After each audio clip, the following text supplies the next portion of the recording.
And we are starting.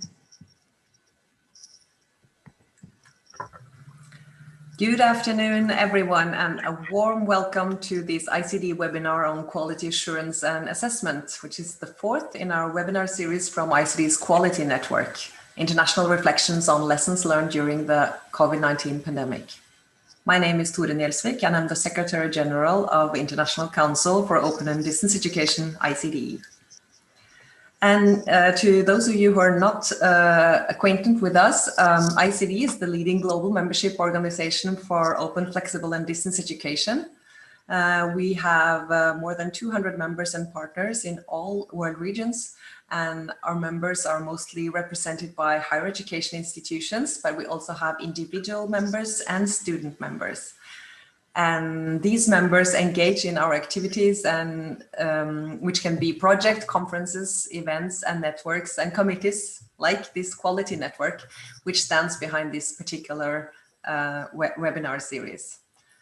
And ICDE is partly funded by the Norwegian Ministry of Education and Research, which is why the Secretariat is based in Oslo. So greetings from me here in Oslo. Allow me now to introduce today's moderator. That is Professor Emeritus of Distance Education and Development, Alan Tate from the Open University of UK. Alan is a long-standing ambassador of ICDE and a previous member of our executive committee. And Alan is also the chair for the ICDE Quality Network. This network consists of 7 focal points and experts in online and distance education, representing our different world regions. And today we're focusing on Asia. So please, Alan, I leave the floor over to you. Thank you very much, Tarun, and hello to everybody here on the webinar. The Quality Network for ICDE has been working for something like 3 years now, and this webinar series, of which this is the 4th, is really the sort of apex of our work during 2020. And nothing has really challenged distance, online, open, flexible systems so much as the impact of COVID on assessment issues. So we're very pleased to have this webinar today. I've just got 1 or 2 small housekeeping issues to remind you of. Firstly, to let you know that this webinar is recorded and will be available on the ICDE website in due course. And you'll get the link to that in email very soon. Please, during the webinar, can you keep your microphones muted? We will manage conversation in the second half of the webinar via the Q&A column. So please use the Q&A column for sending your comments and questions. We certainly want comments and questions because we want a good discussion afterwards. Now, I can tell you that we have 580 registrants for this webinar and rising. This is the largest number we've ever had. So that I think that's due to a number of things, perhaps the increasing reputation of these webinars as they've gone through 2020, perhaps almost certainly the reputation of ICDE as an authority in the global network, but also, of course, because of our 2 eminent speakers to whom I will introduce you shortly. So we've got 580 colleagues from something over 65 countries on this webinar. That is from all the continents except Antarctica. I don't think we have any penguins yet taking part, but all the other continents in the world. So it's a tremendous success. And this webinar is focusing on Asia, such an important continent in terms of open distance, online and flexible learning, with a huge amount of activity taking place and a huge amount of very high quality activity. So it's a great pleasure indeed to be able to introduce our 2 keynote speakers, both of them very senior colleagues, and we're so grateful to you for giving your time to us today. So our first speaker will be Dr. Melinda de la Peña Bandelaria. And Melinda is a professor in the Open University of the Philippines and is currently serving as its chancellor since 2016.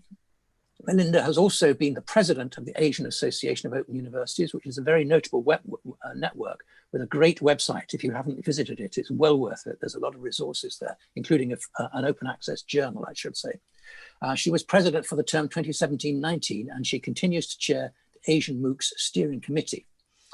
Melinda has been actively involved in developing course modules for open online courses and teaching in this mode of instruction for more than 20 years. So she's got a lot of professional experience in our field. and her current research interests include open online learning, universal design for learning integrated into open online learning, and learning analytics. Melinda is a noted advocate of open education, and she can be said to have spearheaded the development and offering of MOOCs in the Philippines and its use by higher education institutions in the country under the model of MOOCs as OERs as one strategy to improve the quality of education. Melinda has led her Open University's initiative Open Fight against COVID to help educational institutions throughout the Philippines to transition from classroom instruction to remote teaching and learning to ensure that learning continues even during the time of the COVID-19 pandemic.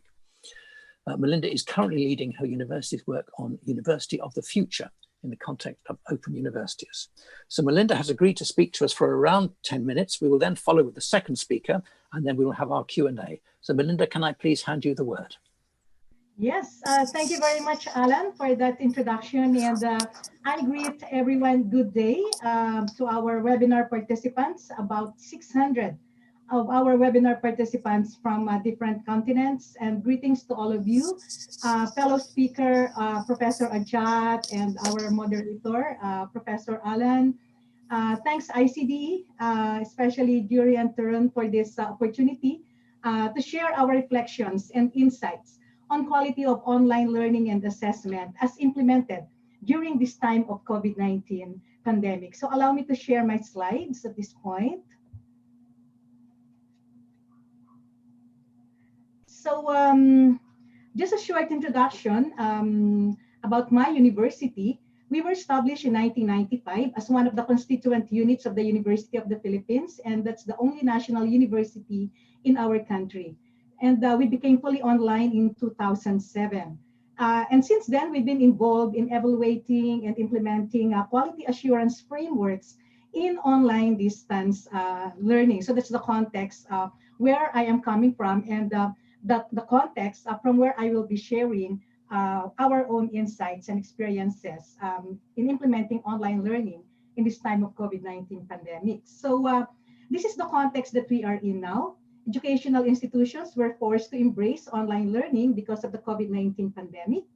The shift was so sudden that the teachers were really not able to prepare for this mode of instruction. And traditional or conventional universities were not able to put in place the usual systems that are assumed to be standard for online distance learning. I mean, those that we know. Simply said, the existing infrastructure for these universities were not designed for online distance learning, and their teachers and staff were not trained for this mode of instructional delivery. So during the last months, open universities like my university, like Universitas Terbuka, were taught to assist the conventional universities to enable them to implement online learning. And we, open universities, we tried our best to help these conventional universities and impart to them the many years of experience that we've had in doing online distance learning. So what have we learned from this experience? Or what insights can we draw from our experience and reflections of ensuring quality of education and assessment in the online learning mode of instruction as implemented during this time of COVID-19 pandemic? So for my insight number one, the existing QA frameworks for online learning, those that we know, those that we've been using, and even those that we've helped develop, simply don't apply as they are in the current context of doing online learning. So these are some of the quality frameworks. Of course, the one that we've been using, those that were developed by AAOU, by APEC, and other institutions. And I have here a summary here. This is the summary of 12 QA frameworks for online, technology-enhanced, technology-enabled, web-based education. And 2 or 3 of these were those AAOU helped develop, or one of these we just developed in 2019. In fact, even Alan participated as one of our resource persons in the QA frameworks that we developed for AAOU. And looking at these QA frameworks, we can see many similarities in the domains of quality. But considering the current context of implementing online learning, There were those which cannot be done sufficiently or satisfactorily, or systems which cannot be put in place because there simply was not enough time to do all of them. But this does not mean that we will forego for a while, like during this time of COVID-19 pandemic, our advocacy for quality online education. In fact, there is no better time than now to focus and advocate for quality online learning, now that almost all educational institutions are doing it. The same principle of learning, that's learning by doing, observing and reflecting on the experience can be a very good strategy to appreciate. So that's what we have observed. Now is a very good time for us to advocate for quality online learning and make it a culture in this mode of instruction, not just from framework to culture. That's what we really want to happen. Especially the quality education, no matter what mode of instruction is, should always be our bottom line. So picking a specific UA framework and listing the domains that constitute the framework and using it just like a checklist simply won't work. I mean, just trying to see what domains are present or what domains are absent, it simply won't work. My experience was that we cannot just present these QA frameworks to conventional universities and tell them, okay, let's take a look at your mission vision statement, your staffing pattern, the credentials of your teachers and staff, or ask them questions like, how did you develop your course materials? Given the difference in the context of the conventional universities, we need to tackle the basic question of what is the indicator of quality in education? Or how do we know that we have delivered or failed to deliver quality education to our students? In the many webinar sessions that I did, and I asked this question among the participants who were educators like us, the answer usually given is learning outcomes. Achievement of the learning outcomes is one indicator or is an indicator of the quality of education. And many others would still push this further and would say that these learning outcomes should also be applied. There has to be the application of learning to real life-like situations, which sounds logical. These answers surface another question. How can we achieve these indicators of quality in education? Which brings me to my insight number 2. We are all familiar with the backward approach or having the end in mind, which is the recommended strategy when developing course materials. The said approach can very well be used to determine what really matters for quality online learning in the time of COVID-19 pandemic. This approach was also, so this is the backward design process, will also allow us to touch on the assessment mechanism, as this should provide us with the evidence that the learning outcomes had been achieved by the students. Are we assessing the learnings of our students correctly? What assessment mechanisms could provide us with the evidence that our students can apply their learnings in a real-life situation?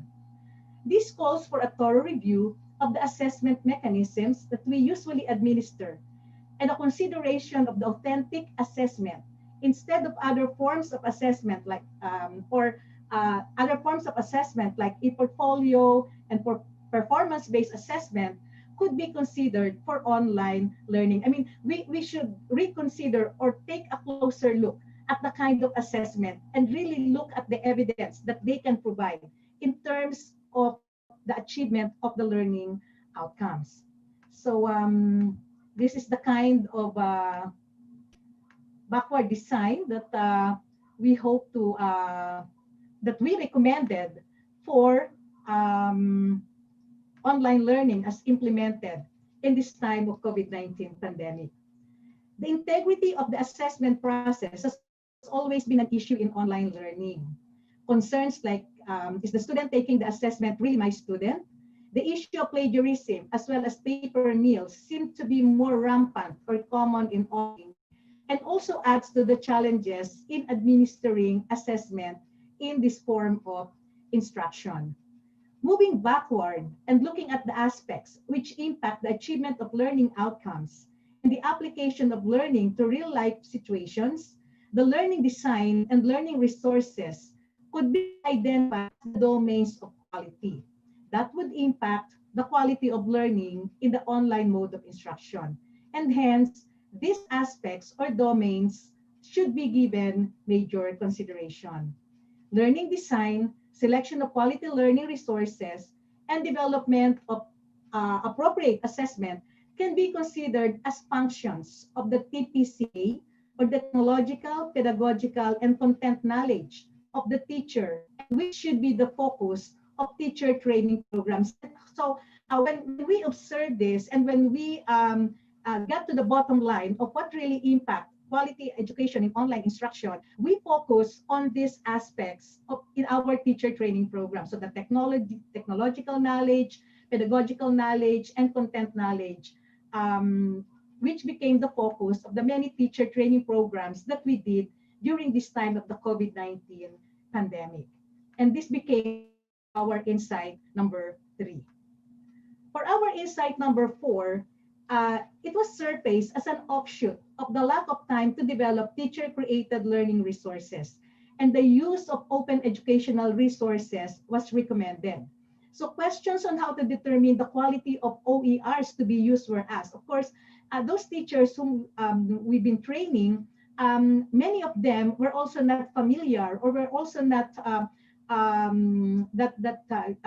they were not using OERs before. So when we recommended the use of OERs, the questions that one of the questions that was asked was, how can we also determine the quality of open educational resources that we are going to use if learning resources is one aspect of quality in our teaching? So this necessitates a two-step process for QA in online learning. So first is on QA for open educational resources, or for the learning resources, and not just OERs, which will be used. And the second is on the overall quality assurance for the whole course, which will now include the learning design and delivery and assessment. This insight points to look at the existing QA frameworks for OER. So like, for instance, the one that has been forwarded or developed by the Commonwealth of Learning is one QA framework for open educational resources, which we also recommended for the teachers to use. So two-step quality check. First is the quality of OERs, and second is the overall quality of online learning. Now, for our last insight, so insight number 5, this last insight resulted from our collective reflections at the university. Given our experience in the implementation of online courses during this time of COVID-19 pandemic, we may also need to review the QA frameworks that we are using now, revise or tweak, or even junk if necessary. I mean, we have to reflect on our experience, our own experience. Although we've been doing online learning for so many years now, we've got to take a closer look at the QA frameworks that we are using, and also learn from the experience that we've had during this time of the COVID-19 pandemic. The questions that may need to be answered moving forward are the following. Are we using the correct methodology in looking and evaluating for quality in online courses? Are we looking for the correct evidence of quality? And given the trend in the future of education and learning, that is online learning, this morning I mentioned in our virtual forum that COVID-19 pandemic made 2020 as the year of online learning. So given that situation that we are in now and the kind of instruction that we are doing, how can we tap the affordances of artificial intelligence to evaluate for quality in online learning? So those are my 5 insights based on our experience, observations in implementing online learning in this time of COVID-19 pandemic. Thank you all for listening, and good day, everyone. Thank you. Oh, thank you so much, Melinda. That was a really fascinating presentation, very concrete, and I think it will help colleagues all around the world in your approaches. So thank you again. Let me move now to our second speaker, Dr. Ojat Darajat. And Dr. Darajat is rector of the Universitas Terbuka in Jakarta, Indonesia, often known as UT around the world. And Dr. Darajat is also a professor in the Faculty of Education with more than 25 years experience working for his distance teaching university. And he's presently assigned as the chairman of the Institute for Development of Learning Materials, Examinations and Information Systems at UT Indonesia. Dr. Darajat's main area of research interest is curriculum and quality assurance systems for distance higher education. And he earned his PhD in curriculum theory and innovation from Simon Fraser University, Canada. And Dr. Darajat is also the current president of the Asian Association of Open Universities. So we have the current president and the past president both with us today. So that's very impressive. Dr. Darajat will talk to us for around 10 minutes and we'll then get to the comments and questions that you make in the Q&A link, please. Thank you very much. So I'm handing over to you now, Ojad. Okay, thank you, Alan, for my sessions. So good afternoon, everyone, and also this is my great honor to have a presentation here. As I can see here, from Melinda and also many participants getting involved. So in my presentation today, I would like to present about how online learning has been regarded as an important and strategic solutions in Asia, including ASEAN region during the COVID-19 pandemic. And currently, online learning becoming a strategic and important agenda for all higher education institutions, not only in Indonesia, but around the world. And COVID-19 outbreak has pushed all universities moving forward from face-to-face to hybrid and even fully online as their major learning delivery mode. So I would like to share my slide here and moving to the slide.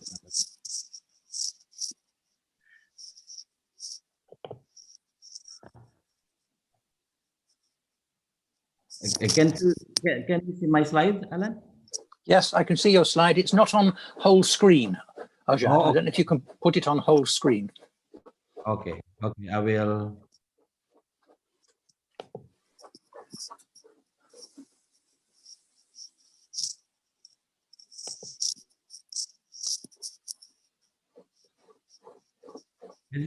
Yeah, that's perfect. Okay. So COVID-19 outbreak has given us a lesson learned that integrating information and communication technology in our instructional process.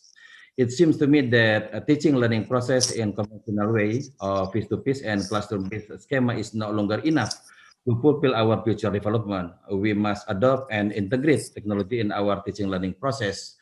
So during the COVID-19, there was at least 4 emerging issues in education landscape. First, about paradigm shift in instructional delivery was changed from face-to-face to virtual class, not only in the university level, but also for all school level. And secondly, synchronous learning platform have been used as a preferred tool for maintaining teaching and learning process. And thirdly, many institutions, especially in higher education institutions, develop and employ learning management system, or LMS, for their asynchronous learning platform. And fourth, sharing digital learning material, and there was also a trend in higher educations. Students coming from conventional universities shopping online learning courses to distant higher education institutions. There are many complaints during the pandemic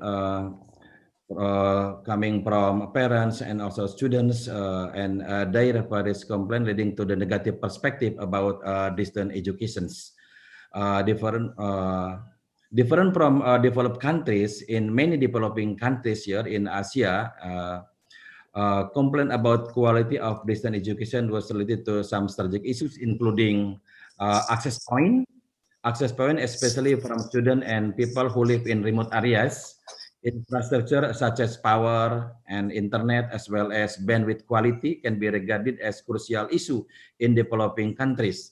Indonesia, for example, Indonesia is archipelago's country, consists of 17,000 islands. There are many Indonesians living in remote islands. And then about device for access and family economic capacity in terms of internet quota have been considered as other aspects that contribute to the weakness of online learning services in some regions. And then student and teacher competencies in terms of computer and internet literacy level.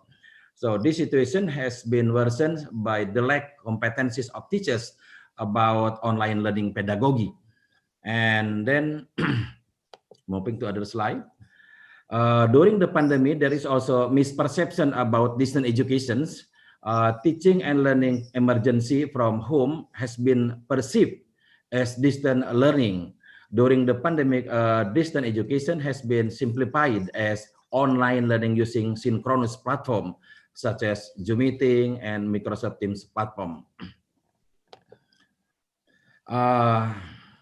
Based on the survey conducted by the Directorate General for Higher Education of Indonesia, involving about 125 students and teachers from conventional universities, it was uncovered that mostly students and teachers, about 85% prefer to teach and study in conventional way, or we call it luring here. Face-to-face is a virtual learning was not quite familiar with them. So, but when we ask the participant who prefer online, there are about 11% whether they are ready or not to study online during pandemic.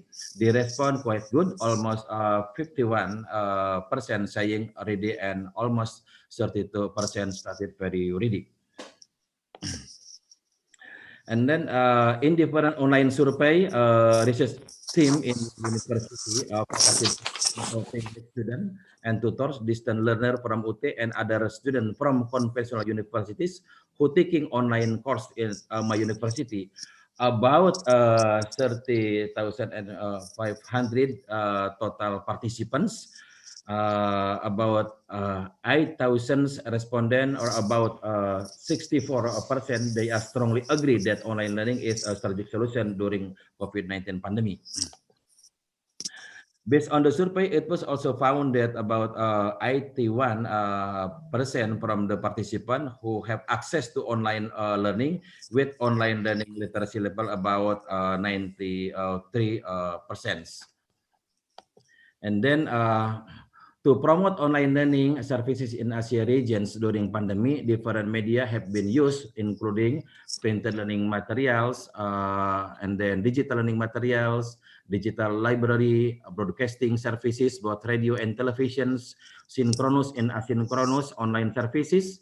In terms of assessment, mostly higher education institutions are employing online exam program and take-home exam services. In my university, for example, in this semester, we employ the take-home exam and online exam equipped by online proctoring applications. So from the COVID-19 pandemic in Indonesia, for example, there are different lessons learned, including here, providing access point in remote areas. It's our program to develop mini BTS or base transceiver stations, and also supporting internet quota for students and teachers. Starting in September 2020, Indonesian government through the Ministry of Education and Culture provide 50 GB for higher education students, and also launching new policy for student education discounts, tuition fee, and then about and also scholarship, piloting teachers training for online learning program, and then reviewing and developing new learning material, strengthening online learning services, and developing UT Cyber Institute. From the COVID-19 outbreak, we also learn it seems important to develop a new initiative here in Indonesia. The Directorate General for Higher Education of Indonesia now create new program that we call Indonesian Cyber Education Institute here. ICE Institute, we call it ICE Institute. ICE Institute will be regarded as a marketing gallery for Indonesia online learning services, especially for higher education level. There are many good reasons behind the development of ICE Institute, as we can see here, from the government perspective, higher education perspective, and then from student as well. This is a grand design system for Indonesian Cyber Education Institute. And this is the slide tells how the business process among ICE Institute and other stakeholders, including learning management system in every internal campus, university, digital repository of the Directorate General for Higher Education and primary university of the students and also students themselves. And this is an IT architecture for application and database of ICE Institute. It is hoped by the development of ICE Institute, the implementation of distance education in general, and the employment of online learning services for higher education level in particular better. So in an online learning marketing gallery has been regarded as part of Indonesian government to control and improve the quality online learning services in Indonesia. Thank you, Alan.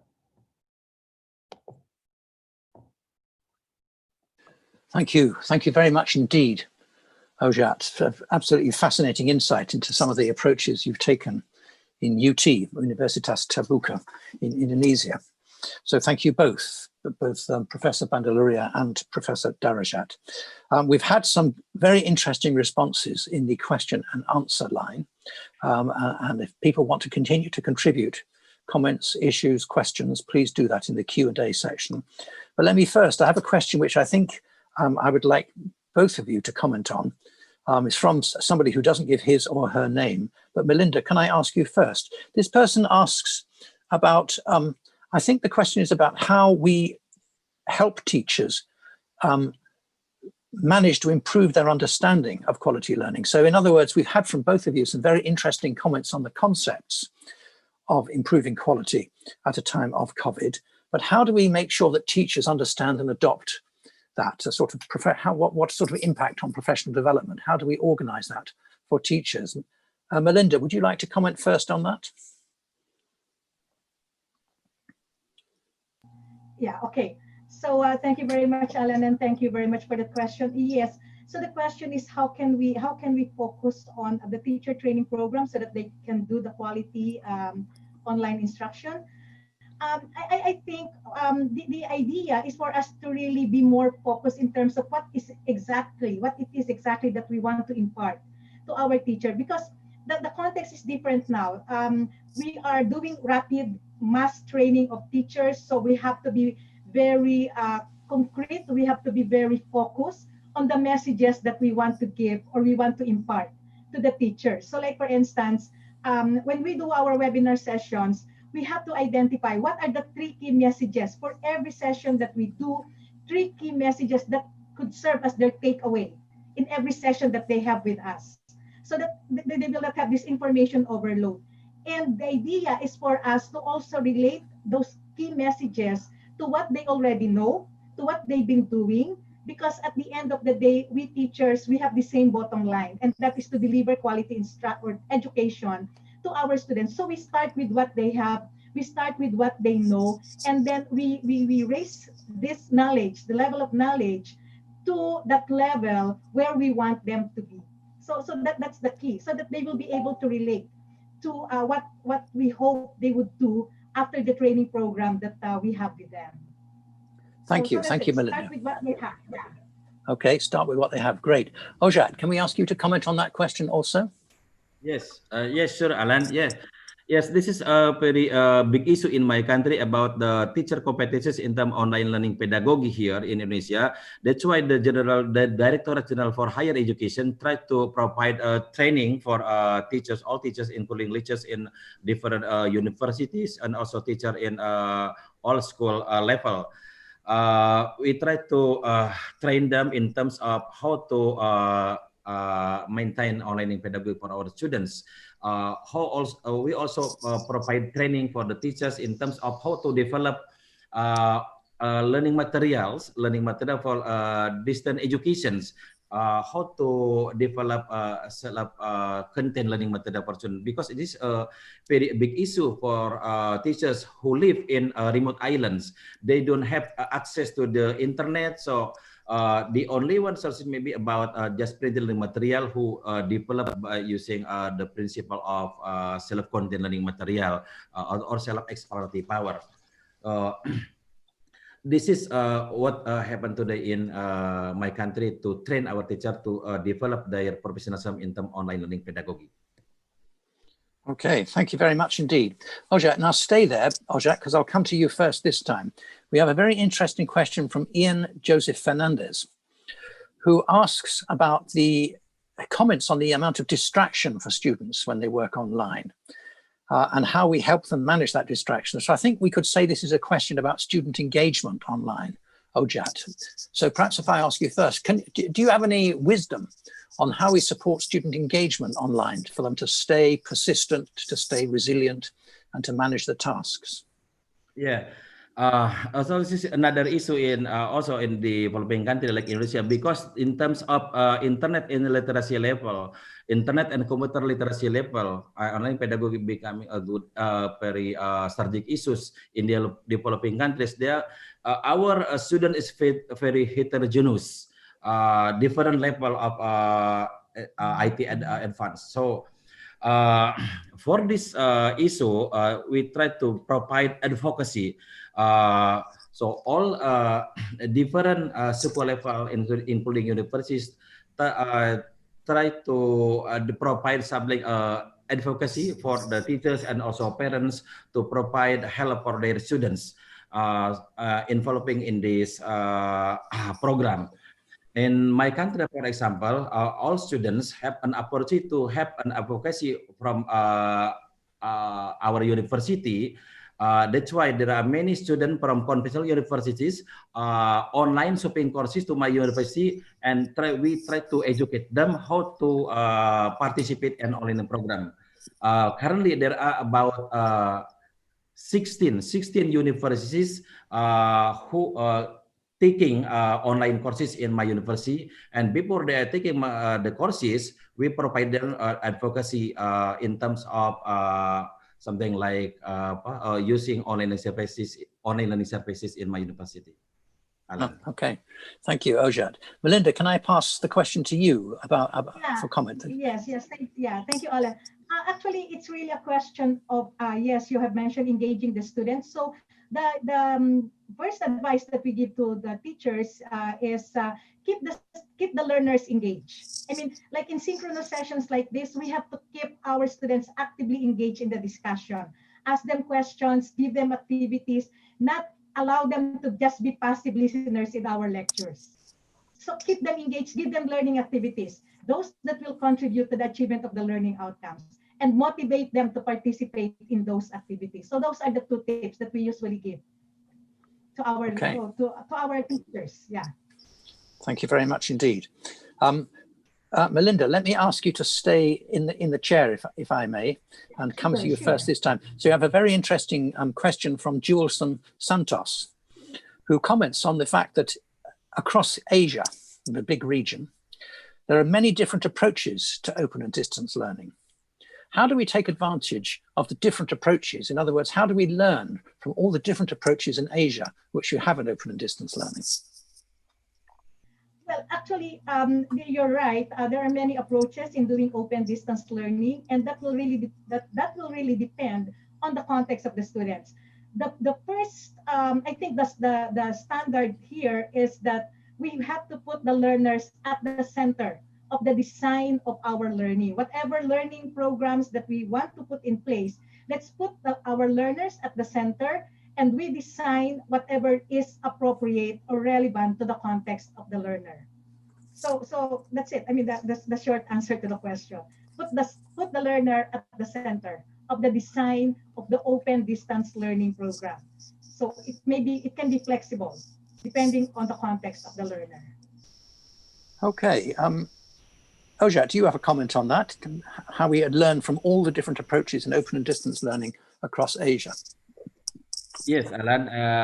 As we know that every nation, every country has a different educational setting. So I think also every nation has a different problem.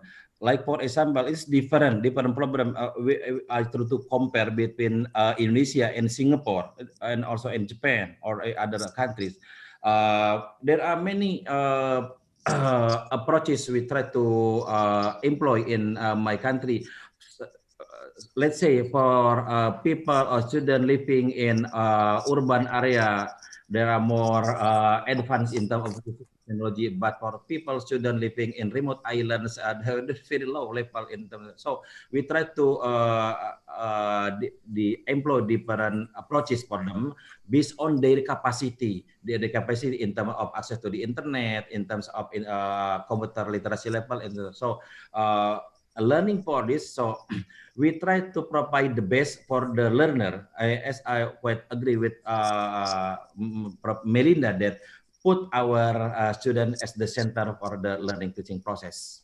Yeah. Okay, thank you, thank you. Ojat, let me come to you. Here's an interesting one from somebody from your own university, Sri Wijayanti, who I think may be a student in your university, Ojat. And the question is, how would you define the pedagogy that should lie at the heart of professional practice? Is there a particular pedagogy that you would identify as at the heart of the practice of your university or of open and distance learning more widely? Okay, yeah.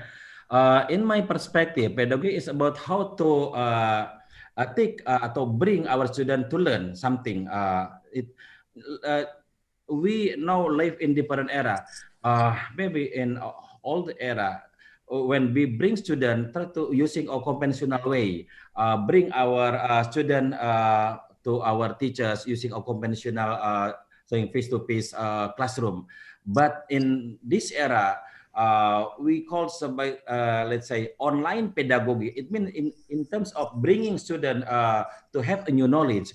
We don't have to bring a student like in conventional way. We can use internet as a media for us to bring our student engage in teaching learning process. So in my perspective, in terms of pedagogy, we can use different methods. We can use different schema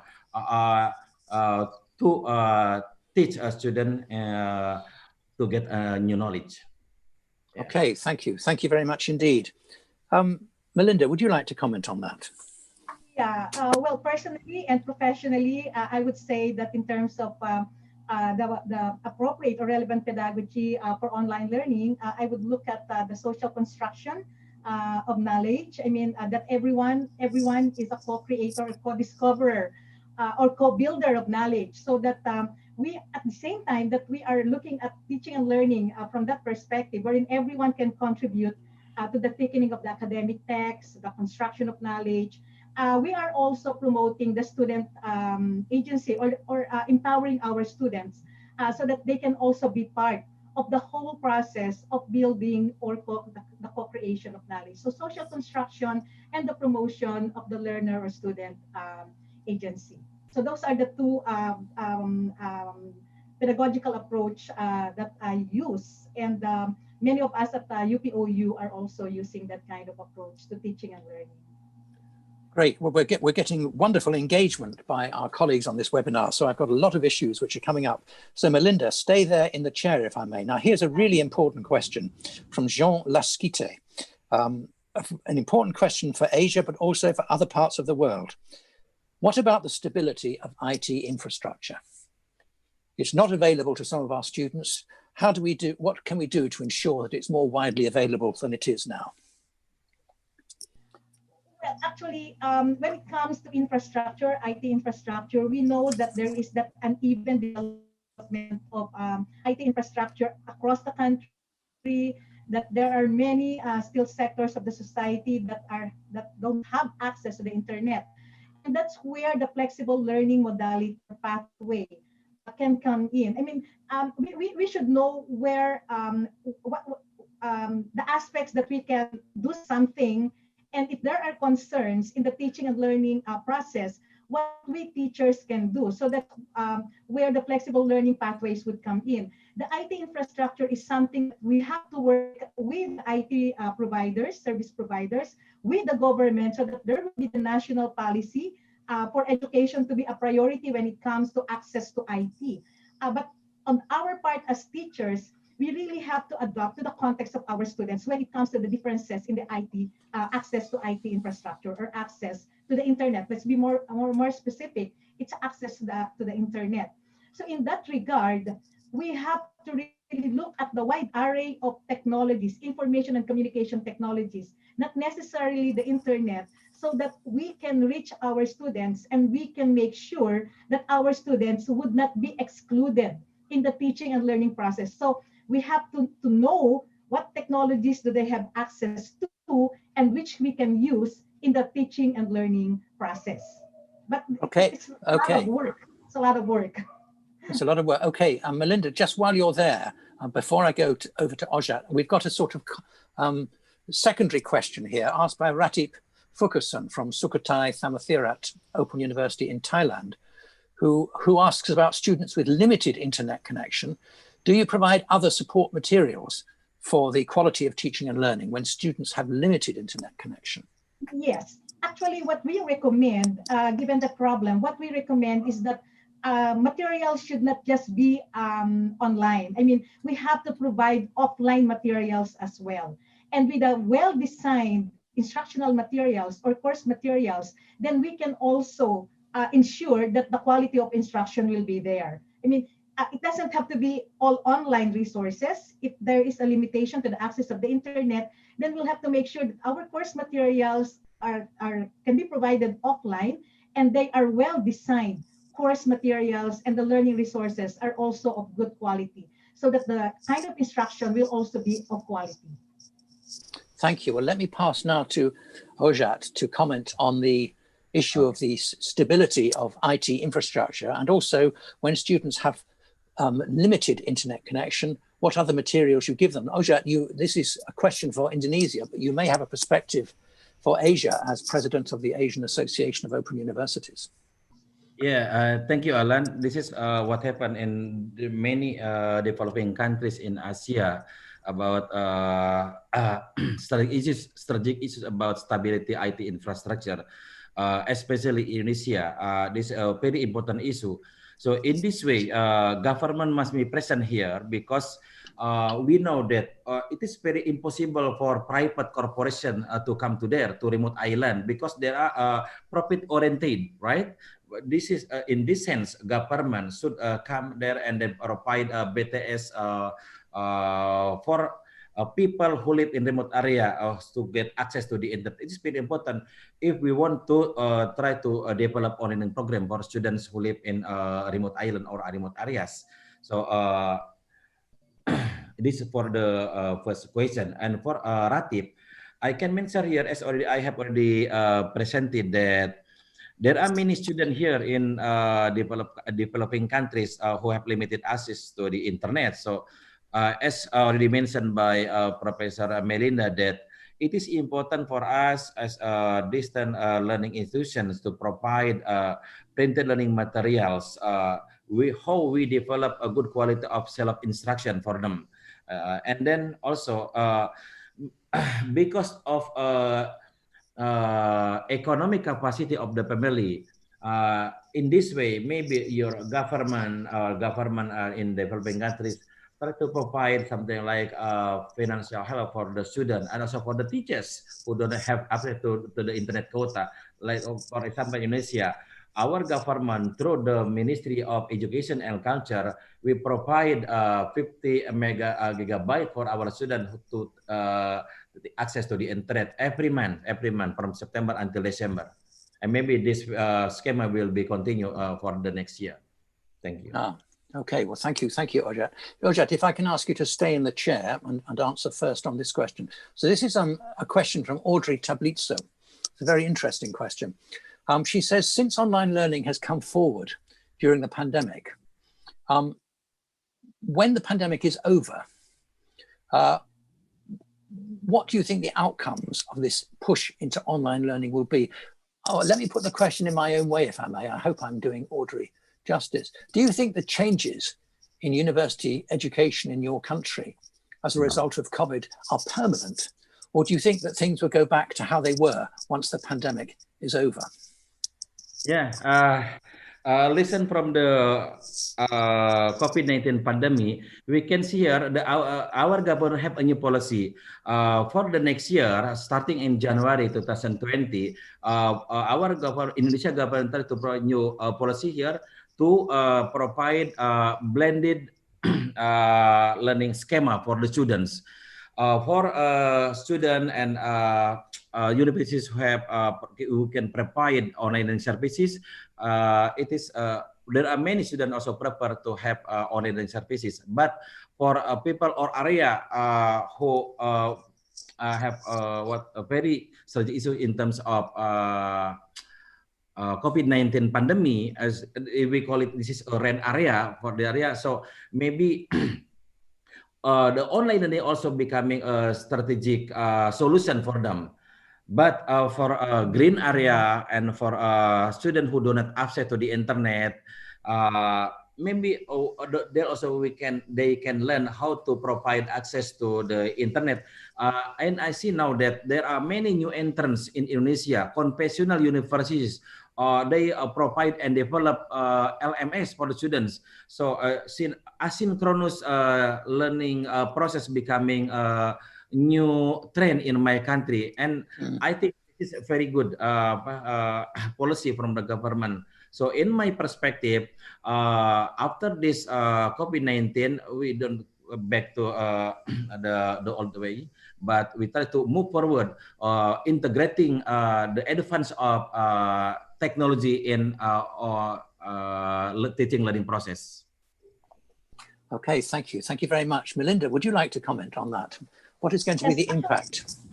Yeah, actually, Alan, that's what we hope to happen. I mean, that even after the COVID-19 pandemic, the gains that we've had during this time, I mean, in terms of learning the skills, the knowledge of doing online, quality online learning, we will be able to bring something back to the conventional mode of instruction, if only to implement blended learning or even hybrid mode of delivery, if there will still be the limited face-to-face instructions. But what we are hoping is that we know our teachers, they are committed to the kind of work that they do. They are passionate about teaching, and they are passionate about delivering quality instruction to their students. So what they have learned from this time of the COVID-19 pandemic, we are hoping that they will be able to bring back, if only to implement blended learning mode of instruction. We are not really hoping for more, but only for that. I mean, in terms of doing it. And especially so, since many universities have already invested in the infrastructure and in the training of their teachers. So they should be able to capitalize on that and build on the gains that we've had during this time of the COVID-19 pandemic. Yes, I must say, if I'm allowed to say from the chair, that I think you're both absolutely right, that I think in university and college education, there will be long-term change. I think COVID has accelerated the understanding and the acceptance of online teaching, and not just education, actually. I think the ways in which people have worked from home online will change the ways in which we use offices in the future. Good. Melinda, can you stay in the chair? We've got a very interesting question from Alexis Parco, who asks about assessment.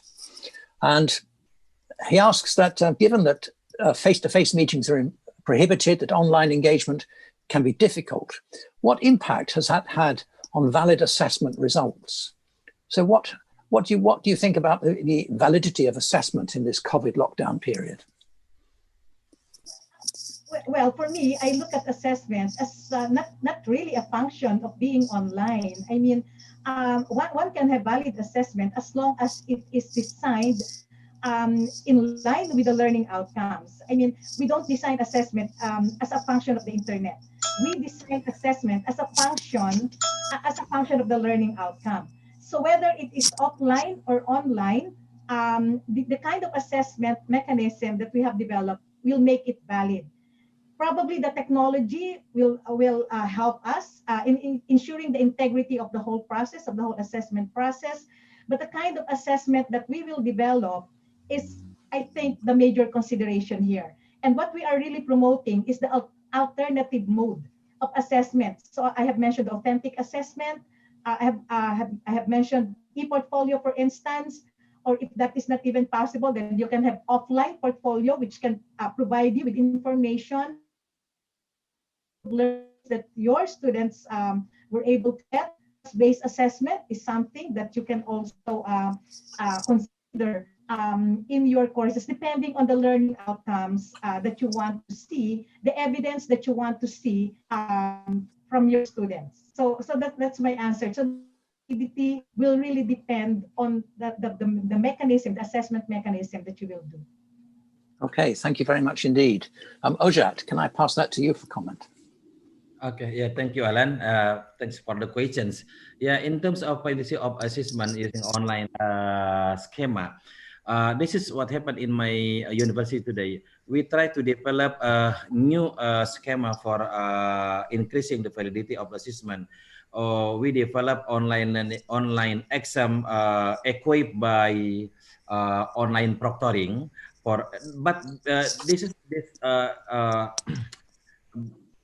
depend on the nature of the courses actually, because some courses must also use what face-to-face schema, but mostly of the courses we use online learning, online assessments you equipped by online learning online proctoring applications. So using online exam proctoring, we try to develop also face recognition, so to make sure that the participants of is our students, not other people getting involved in our assessments.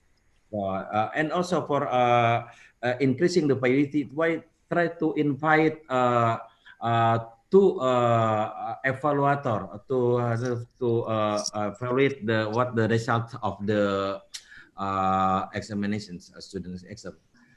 This is what we are doing to increase the validity of the assessments.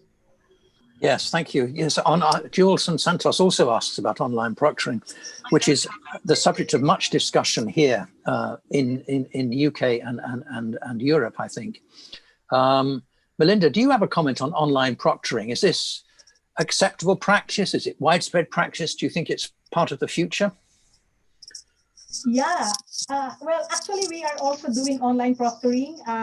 We have developed a system, an online exam portal for our university, and for high-stake exams, we also subscribe to online examination portals. So online proctoring is something that we also recommend for online universities, for cyber universities. Yes, I do recommend it, because that will somehow, there are already many exam platforms that are now available. And using those platforms will somehow ensure the integrity of the assessment process. Okay, thank you. Well, I've got time to squeeze in one last question, but there'll have to be short answers, I'm afraid. So Melinda, can you stay in the chair? It's a question from Dila Kenkono, who asks about student learning evaluations. So we all, I think, use student learning evaluations to guide the quality for the future. And Dila asks, how do we ensure that the results of student learning evaluations are reliable? Do you have any comment on that, Melinda? Well, is it the learning evaluation? Is it assessment that is being asked? Well, I think what Dila is referring to is the information we collect from students at the end of a module to say what quality they think we gave. Okay. Okay, so in terms of, like, for instance, the experience, the learning experience that they've had, the materials that, I guess that kind of information is also a feedback for us and something that we can use so that we can improve our system, the kind of, probably like the kind of materials that we've had, what aspects in the learning experience can we further improve, and so that we can also use that in the future, in the design of the future learning programs for our university. So yes, but I also suggest that when we do design those evaluation for by our learners, let's take into consideration what exactly are the information that we need, so that we can really make use of information to improve the processes in our university and the delivery of our instruction to our students. So yes. Thank you very much. Make use of them. Okay, thank you. Ojat, can I give you the last word now? Yes. We try to use different tools for student evaluation to increase the reliability. It depends on the nature of the courses. we use something like assignments or to promote critical thinking of the students. We try to provide different assignment using something like an article, how to use the article, and then also we provide a final examination for student to measure about the competency and the level of the competency of the student, how whether or not our students have already achieved the standard competencies in different curriculum in the courses. So in this regard, we try to do the best in not only in the final examination, but other on we try to provide something like different assignment to know about the learning progress of our students. Alan. Thank you. Thank you very much indeed. Okay, well, I must draw this webinar to a close now. I think I can say from the enormous amount of engagement in the question and answer column that people have found the presentations from our two wonderful speakers, Dr. Darajat and Dr. Bandelaria, very, very engaging. So thank you again, both to you, both to Melinda and to Ojat for your presentations. Very good indeed. Thank you to ICDE for hosting this. This is the last of the 4 webinars in 2020. And I think it's been the last and perhaps the most interesting. Certainly it's been very widely attended. And I also want to say thank you to Julie Shearing, who has organized all 4 of these webinars and who you haven't met, but who has made them happen. So thank you to Julie. So without further ado, I will say thank you, and I will now end this webinar. Thank you and bye-bye. Bye-bye. Thank you, Alan. Thank you, Alan. Thank you, Julie and Thank you, Tarun. Bye-bye. Julie, Melinda.